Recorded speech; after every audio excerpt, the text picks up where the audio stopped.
Fahad ഫാസിലിന്റെ trans എന്ന് പറയുന്ന cinema നിങ്ങൾ കണ്ടിട്ടുണ്ടോ? ഇല്ലെങ്കിൽ ഒരിക്കലെങ്കിലും അത് കാണണം. ഈ ട്രാൻസ് എന്ന് പറയുന്ന സിനിമയ്ക്കകത്ത് ഫഹദ് ഫാസിലും അതുപോലെ സൗബിനും ഉണ്ട്, പിന്നെ ധർമ്മജൻ ഉണ്ട്. ധർമ്മജനും ഇവരുടെ എല്ലാം കൂടി ഒരു നല്ല ഒരു സിനിമയാണ്. ആ സിനിമ ഓരോ മലയാളികളും കാണേണ്ടതാണ്. എന്തുകൊണ്ടാണ് ഞാൻ ഇപ്പോഴിങ്ങനെ ഈ ട്രാൻസ് സിനിമയെ പറ്റി പറയുന്നതെന്ന് ചിന്തിക്കും. ഈ കഴിഞ്ഞ ദിവസം എൻ്റെ നാട്ടിലുള്ള എൻ്റെ പേരുമായിട്ട് തന്നെ പൊരുത്തപ്പെടുന്ന ഒരു പാസ്റ്ററിന്റെ കഥ നിങ്ങൾ കേട്ട് കാണും. ഇത് ഇന്നൊന്നും തുടങ്ങിയ കഥയൊന്നുമല്ല, 10-25 വർഷം മുമ്പ് തൊട്ടുള്ള വിഷയങ്ങളാണിത്. ഇങ്ങനെ ഓരോ വർഷവും അല്ലെങ്കിൽ 2 വർഷം കൂടുമ്പോൾ പ്രശ്നങ്ങൾ ഓരോന്നുണ്ടാകുന്നു, അത് മാഞ്ഞു പോകുന്നു, അടുത്ത പ്രശ്നം ഉണ്ടാകുന്നു. ഇത് എന്ന് പറയുന്നത് ഇതിനും വലിയ പ്രശ്നത്തിന് മുമ്പുണ്ടായിട്ടുണ്ട്.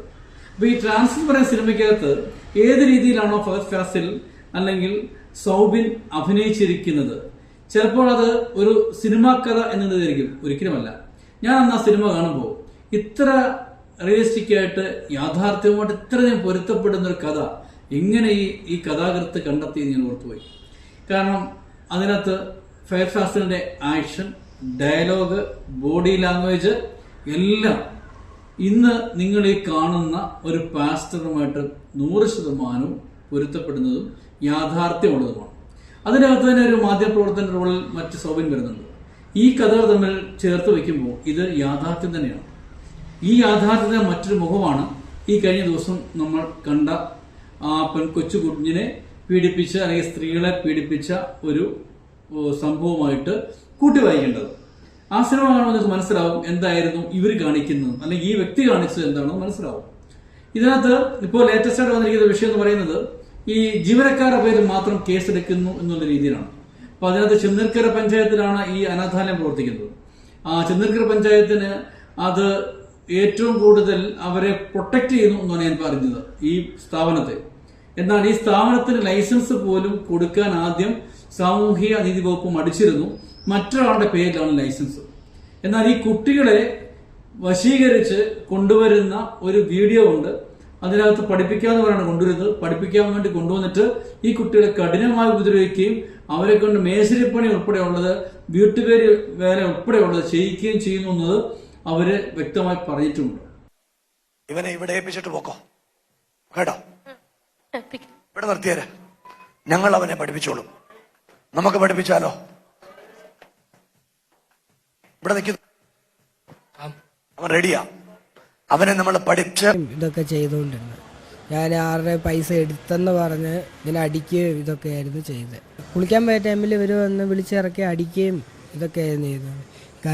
നടുവിനിട്ടും അടിച്ചു, തുടക്കിട്ട് അടിച്ച്, കാൽവെള്ളക്കിട്ട്, കൈവെള്ളക്കിട്ടും, പിന്നെ കഴുത്തിൻ്റെ ഇവിടെ ഈ ഭാഗത്തും പുറത്തുമൊക്കെ ഇടിക്കുകയും തല കൊണ്ട് കട്ടിലെ ഇടിപ്പിക്കുകയും ഒക്കെ ചെയ്തായിരുന്നു. എന്നെ അവിടെ നിർത്തി പഠിപ്പിക്കാം, 10 എഴുതി എടുപ്പിക്കാം, അങ്ങനെയൊക്കെയാണ് പഠിപ്പിക്കാമെന്ന് പറഞ്ഞു. അപ്പം ഞാൻ ഇങ്ങനെ ഒരാഴ്ച വരെ അങ്ങനെ പോയി കഴിഞ്ഞ് അവരുടെ അടുത്ത് പിന്നെയും ചോദിച്ച് കാര്യങ്ങൾ.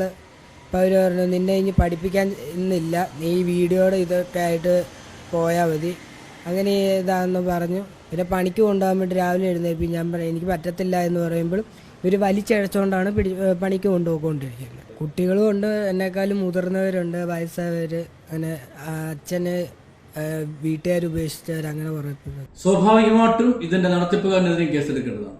ഈ ഇടയ്ക്ക് സർക്കാർ ഈ മാജിക്കൽ റെമഡീസ് ആക്ട് എന്നൊക്കെ പറഞ്ഞ ഒരു നിയമം കൊണ്ടുവന്നിരുന്നു. അതായത് ഈ കൺകെട്ട് വിദ്യ, ഇങ്ങനെയുള്ള രോഗശാന്തി, അതുപോലെ തന്നെ മാനസിക മാറ്റിക്കൊടുക്കുന്ന ഈ തന്ത്രമന്ത്ര പരിപാടികൾ, ഇതിനെതിരെ ഒരു നിയമം കൊണ്ടുവന്നിരുന്നു. പക്ഷെ അത് എങ്ങും അത് നടപ്പിലാക്കിയിട്ടില്ല എന്നുള്ള മറ്റൊരു യാഥാർത്ഥ്യം. പക്ഷെ ഇങ്ങനെയുള്ള ഈ വ്യക്തി, ഈ പറയുന്ന ആരോപണ വിധേയനായ പാസ്റ്ററെ സംബന്ധിച്ച് പറയുമ്പോൾ ഇതിന് മുൻപുണ്ടായിട്ടുള്ള നിരവധി കേസുകളുണ്ട്. ആ കേസുകളൊക്കെ അന്വേഷിക്കണം. കൂടാതെ തന്നെ ഇപ്പോൾ ഈ അനാഥാലയത്തിന്റെ പേരിലാണ് പണപ്പിരിവ്. ഈ പണപ്പിരിവിന്റെ സോഴ്സ്, ഇവർക്ക് ആരൊക്കെയാണ് പണം കൊടുക്കുന്നത്, ഇവർ എന്തിനു വേണ്ടിയാണ് ഈ പണം കൊടുക്കുന്നത് എന്നുള്ള അന്വേഷിക്കണം. ഈ കൊടുക്കുന്ന പണം എങ്ങോട്ടേക്ക് പോകുന്നു? ഇപ്പം ഞാൻ ഇന്നലെ പറഞ്ഞിരുന്നു, കേന്ദ്ര സർക്കാർ പുതിയ നിയമം കൊണ്ടുവന്നിരുന്നു. ആ നിയമം വഴിയാണോ ഈ പൈസ വരുന്നത്?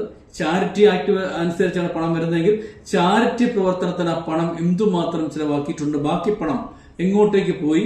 മതപരിവർത്തനത്തിനാണോ പോയത്, ചാരിറ്റി വഴിക്കാണോ പോയത്, റിയൽ എസ്റ്റേറ്റിലേക്കാണോ പോയതെന്ന് തിരക്കണം. ഈ പറയുന്ന റിയൽ എസ്റ്റേറ്റിലേക്കും ഒപ്പം തന്നെ ചാരിറ്റി അല്ലാത്ത പ്രവർത്തനങ്ങളിലേക്കും മതപരിവർത്തന കാര്യങ്ങൾക്കും പണം പോയിട്ടുണ്ട് എന്നുള്ളത് വ്യക്തമാണ്. ഇതാണ് അന്വേഷിക്കേണ്ടത്. കാരണം ഈ പാവങ്ങളായ മനുഷ്യരെ എടുത്തുകൊണ്ട് വന്നിട്ട് അവരെ വെച്ചിട്ട് പണം സമ്പാദിക്കുകയാണ്. വിദേശത്തു നിന്ന് ഉൾപ്പെടെ പണം. സുവിശേഷ വേല എന്ന് പറയുന്നത് അതിന്റെ മറവ് മാത്രമാണ്. ഇദ്ദേഹത്തിന്റെ അടുത്ത് ചില വീഡിയോ കണ്ടാൽ അറിയാം. ഇടക്കാലത്ത് ഒരു മുസ്ലിം സ്ത്രീയെ മതപരിവർത്തനം നടത്താൻ വേണ്ടി ശ്രമിച്ചെന്ന വീഡിയോ ഉണ്ടായി. കൂടാതെ ഒരു ഹൈന്ദവ സ്ത്രീയെ ഉണ്ടായി. അതിന്റെ പേര് പ്രശ്നങ്ങൾ ഉണ്ടായിരുന്നു. കൂടാതെ തന്നെ ഹൈക്കോടതി പുത്തൻപീടികയിലുള്ള ഈ പ്രയർ ഹാൾ അടച്ചുപൂട്ടാൻ ഉത്തരവിട്ടിരുന്നു. പോലീസുമായിട്ട് വലിയ വാക്കേറ്റം ഉണ്ടായിരുന്നു. ജില്ലാ കളക്ടർ ഇടപെട്ടു. എന്നിട്ട് പോലും അത് അടച്ചുപൂട്ടാൻ തയ്യാറായില്ല. നിവൃത്തികെട്ട് നാട്ടുകാരും പോലീസും ബലമായിട്ടാണ് നടപ്പിക്കുന്നത്. അതിനുശേഷമാണ് മുന്നിലേക്ക് പോകുന്നത്. ഇനി ഈ ചെന്നീർക്കരയിൽ ഈ സ്ഥാപനം നടത്തിക്കുന്ന സ്ഥലം ദാനം കിട്ടിയതാണ് പറയുന്നത്. കൂടാതെ തന്നെ മറ്റൊരു സ്ത്രീ പറയുന്നുണ്ട്, ഈ അനാഥാലയത്തിലേക്ക് വരുമ്പോൾ അവരുടെ വസ്തു എഴുതി ഇവർക്ക് കൊടുത്തിട്ടുണ്ട് എന്ന്. ഇങ്ങനെ കൊടുക്കുന്ന വസ്തു എന്ത് ചെയ്തു? അത് വിറ്റിട്ടുണ്ടോ? ആ പണം എവിടെ? ഇത് അന്വേഷിക്കണം. വലിയൊരു സാമ്പത്തികമായ തട്ടിപ്പിന്റെയും ചൂഷണത്തിന്റെയും ഒരു ചെറിയ കണിക മാത്രമാണ് ഇപ്പോൾ പുറത്തു വന്നിരിക്കുന്നത്. ഈ പണം പലതും വിദേശത്തുനിന്ന് എത്തിക്കുന്നത് വെളുപ്പിച്ച് ഇവർക്ക് നാട്ടിൽ മറ്റ് ബിസിനസിന് വേണ്ടിയാണ്. സർക്കാരിനെയും സർക്കാരിന്റെ സംവിധാനങ്ങളെയും പറ്റിക്കപ്പെടുകയാണ് ഇവിടെ ചെയ്തുകൊണ്ടിരിക്കുന്നത്. അതുകൊണ്ട് തന്നെ ഈ കേസിന്റെ പേരിൽ ഒരു അറസ്റ്റ് ചെയ്യുക മാത്രമല്ല ചെയ്യേണ്ടത്. കൂടാതെ തന്നെ ഇവരുടെ സോഴ്സ് ഓഫ് ഇൻകം അത് എങ്ങോട്ടേക്ക് പോയി എന്നുള്ളതും ഒരു വിശദമായ അന്വേഷണത്തിനാണ് ശ്രമിക്കേണ്ടത്. ഇവിടെ ഇപ്പോൾ ഇന്നലെ BJPയുടെ പ്രവർത്തകർ പ്രതിഷേധവുമായി രംഗത്തെത്തി. മറ്റ് എന്ത് കണ്ടാലും ചാടി വീഴുന്ന ഡിവൈഎഫ്ഐയും ഈ യൂത്ത് കോൺഗ്രസും AYF-ഉം ഇവരെ ആരെയും ഈ ഒരു പ്രതിഷേധത്തിന് കണ്ടില്ല. ഒരു കുഞ്ഞിനെയാണ് ഇത്ര ക്രൂരമായിട്ട് തല്ലിച്ചതച്ചിരിക്കുന്നത്. സ്ത്രീകളെയാണ് തല്ലിച്ചതച്ചിരിക്കുന്നത്. എവിടെയാണ് മഹിളാ കോൺഗ്രസ്? എവിടെയാണ് മഹിളാ ജനാധിപത്യ മഹിളാ അസോസിയേഷൻ? ഇവരൊക്കെ ഉണ്ടല്ലോ. ഇവരാരും എന്തുകൊണ്ട് മിണ്ടുന്നില്ല? പല രാഷ്ട്രീയ പാർട്ടികളും ഏത് കാര്യത്തിനും വീഴുന്നില്ല. വളരെ ക്രൂരമായിട്ടല്ലേ ആ കുഞ്ഞിനോട് കാണിച്ചിരിക്കുന്നത്. എന്നിട്ട് എന്തുകൊണ്ട് ഈ രാഷ്ട്രീയ നേതാക്കളും ഈ വനിതാ സംഘടനകളും അല്ലെ ശിശുക്ഷേമം പറയുന്നവരും ഇതിനു വേണ്ടി ഒരു വാക്ക് പ്രതികരിച്ചില്ല? അപ്പൊ അതുകൊണ്ട് ഇനിയെങ്കിലും ഇത്തരം പ്രവൃത്തികൾ ആവർത്തിക്കരുത്. ഇത് ഇങ്ങനെയുള്ള ധാരാളം സെന്ററുകൾ പ്രവർത്തിക്കുന്നുണ്ട്. ഈ കുഞ്ഞുങ്ങളെയും ഈ പാവം പിടിച്ച മനുഷ്യരെയും വെച്ചുകൊണ്ട് വിലപേശി അവരെ വെച്ചുകൊണ്ട് പണമുണ്ടാക്കി ദൂർത്തായിട്ട് ജീവിക്കുന്ന ഒരു സംവിധാനമാണ് നിലവിലുള്ളത്. അറിഞ്ഞില്ലേ?